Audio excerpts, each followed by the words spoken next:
this. But it all began on Sunday morning on the BBC when Keir Starmer was asked a question about our policy on indefinite leave to remain. This is what he said. Well, I do think that it's a racist policy. I do think it's immoral. It needs to be called out for what it is.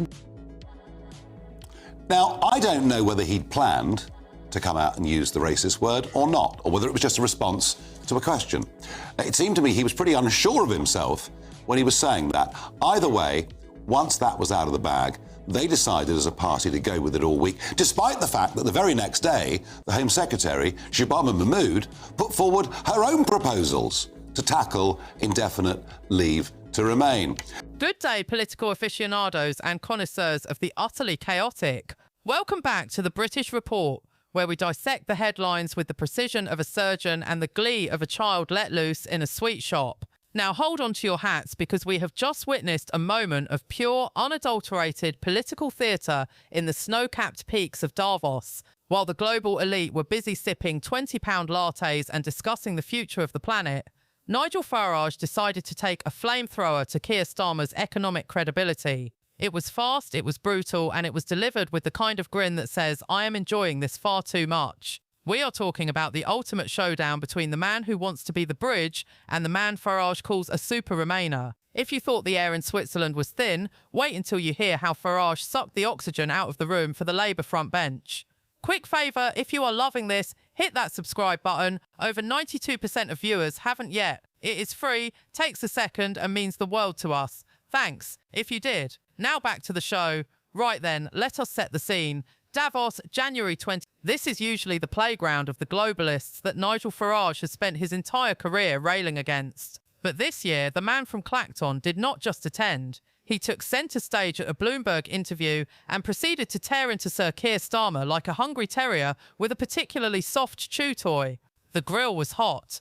Bloomberg was asking if Farage's own economic plans would lead to a Liz Truss-style meltdown, but Farage, never one to miss a beat, flipped the script entirely. He did not just defend his own corner, he went on the attack, claiming that the current British government is fundamentally broken because it lacks one crucial ingredient: people who actually know how to run a business. But before we dig into the meat of this verbal evisceration, let us look at the fundamental business problem Farage highlighted. Farage's main point was as sharp as a freshly honed chef's knife. He told Bloomberg that a government led by Reform UK would be packed with business people, adding with a theatrical sigh that we haven't got that now under Keir Starmer. Think about that analogy for a second. It is like trying to run a five-star restaurant with a team of people who have only ever read the menus but never actually stepped foot in a kitchen. Farage's argument is that the UK is currently being run by career politicians and bureaucrats, people who understand the theory of economics but have never had to worry about a payroll or a profit margin. He said, and I quote, "Well, maybe people will think finally we've got a government that actually has within it people who have been in business, because we haven't got that now and we haven't had much of it for many, many years." He is essentially calling the cabinet a ministry of paper pushers. In Farage's world, the Treasury should be run like a boardroom, not a lecture hall. He's leaning into this idea that Starmer's Labour is essentially a collection of human rights lawyers and policy wonks who couldn't balance a checkbook if their political lives depended on it. It's a powerful narrative in 2026, especially as the UK grapples with the fallout of two massive Labour budgets that have sent taxes sky high. Farage is painting a picture of a country where global capital, as he puts it, is being scared off by an administration that speaks the language of regulation but has no fluency in the dialect of profit.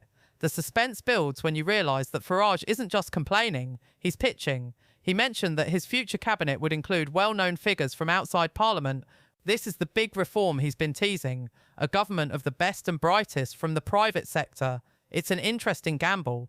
On one hand, it sounds efficient. On the other, it sounds like he's trying to outsource the British state to a group of his mates from the city. But for a public weary of the same old Westminster faces, the idea of a CEO for Prime Minister has a certain seductive logic that Starmer is struggling to counter with his forensic but often dull approach. If you thought the lack of business comment was spicy, wait until you see how Farage used the ghost of Brexit to haunt the Prime Minister.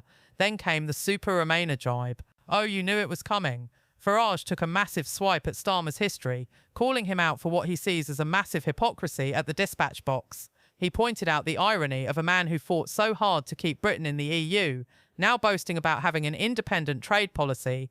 It is like watching someone spend years trying to stop a wedding, only to stand up at the reception and brag about how great the cake is. Farage laughed at the idea of Starmer claiming the benefits of Brexit as his own successes.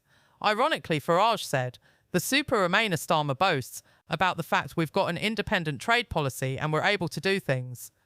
But I wonder, is the big speech that we got today from the Prime Minister, is the repeated use of the word racist, what does it all mean?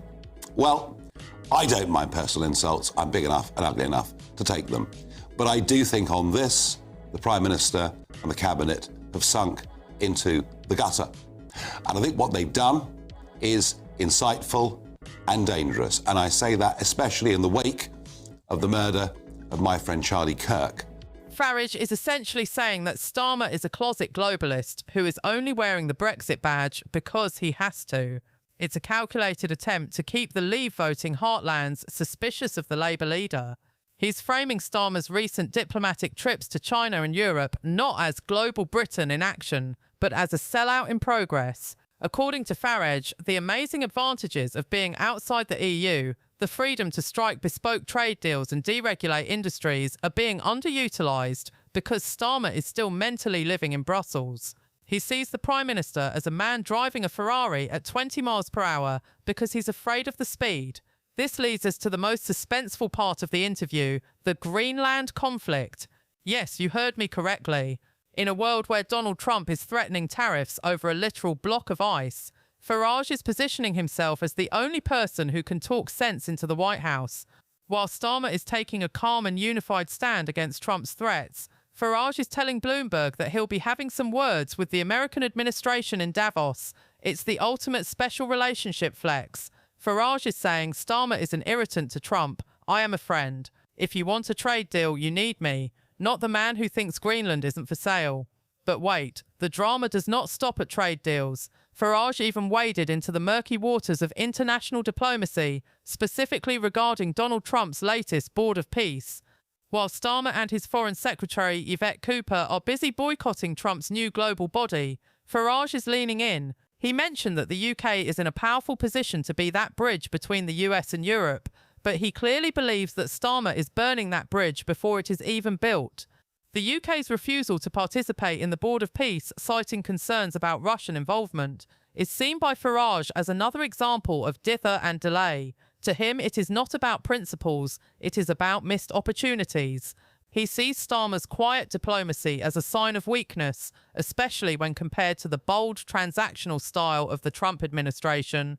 Farage's vision of a bridge is one where Britain acts as the essential intermediary between the MAGA movement in the US and a conservative shifting Europe.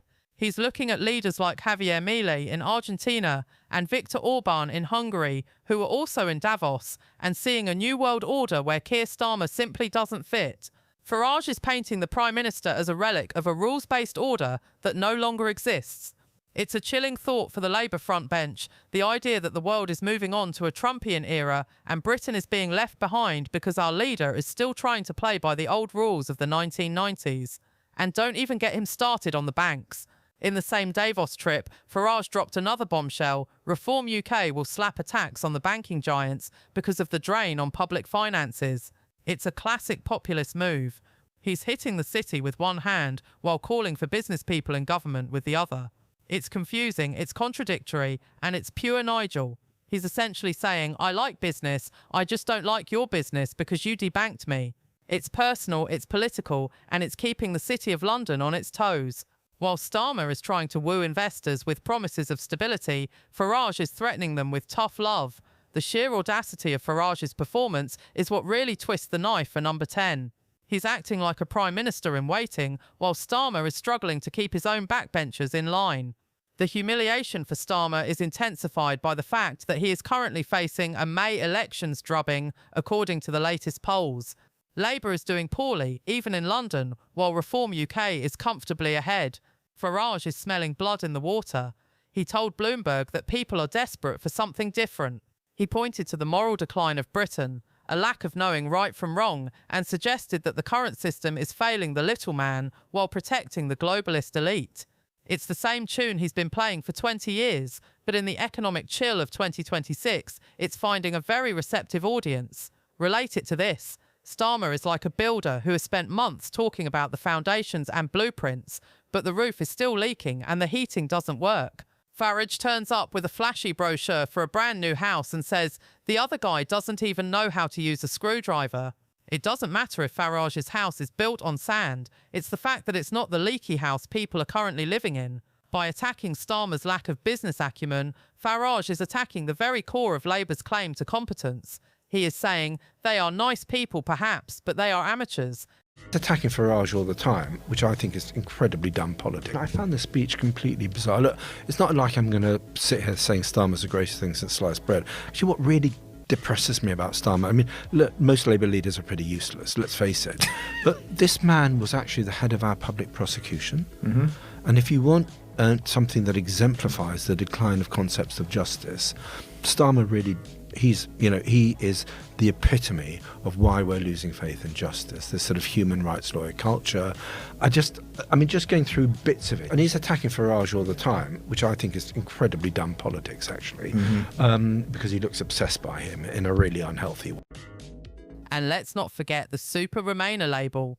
It's a sticky bit of branding that Starmer just can't shake. Every time the Prime Minister talks about realigning with Europe, Farage is there to scream betrayal. It creates a permanent state of defensiveness in the government.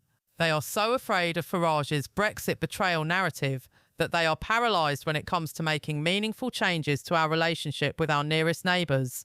Farage has effectively captured the steering wheel of British foreign policy from the back seat. He's the one deciding the speed and the direction, because Starmer is too afraid of the Farage effect to take a bold stand. So where does this leave us? Is Farage just a noisemaker, or is he the disruptor-in-chief that the British public is increasingly looking toward? The stakes couldn't be higher. We are approaching a fork in the road, as Starmer himself admitted in his New Year message. On one path, we have the steady, cautious and arguably slow-moving governance of the Labour Party. On the other, we have the high-octane, business-led and highly unpredictable vision of Reform UK. Farage's performance in Davos was a pre-season friendly before the main event of the May elections. He's shown that he can hold his own on the global stage, he can talk the talk of international finance, and he can still land a punch on Keir Starmer without breaking a sweat. Starmer's loss of cool on the world stage, combined with Farage's sharp-tongued interviews, creates a narrative of a government under siege. Every time Farage calls him a super Remainer or points out the lack of business experience in the cabinet, he is chipping away at the Prime Minister's authority. It is death by 1,000 cuts, delivered with a smile and a pint. The bridge between Britain and the world is being rebuilt, but according to Nigel Farage, Keir Starmer is the one standing in the way of the traffic. The real question for the coming months is whether Starmer can actually deliver on his promise that things will get better in 2026. If bills don't go down, if the NHS doesn't improve, and if the economy continues to feel like it's stuck in first gear, then Farage's business-led alternative is going to look less like a gamble and more like a necessity to a lot of voters. The Prime Minister is finding out that forensic detail is no match for a force of nature. Nigel Farage has torn the script apart, and right now Keir Starmer is the one scrambling to find the pieces. What a saga! From the snowy peaks of Davos to the heated debates in Westminster, the battle for Britain's economic soul is well and truly on. Nigel Farage has thrown down the gauntlet, and Keir Starmer is the one who has to find a way to pick it up without losing his dignity. We will be here at the British Report, keeping a very close eye on the bridge building and the inevitable fireworks that follow. Thank you for watching.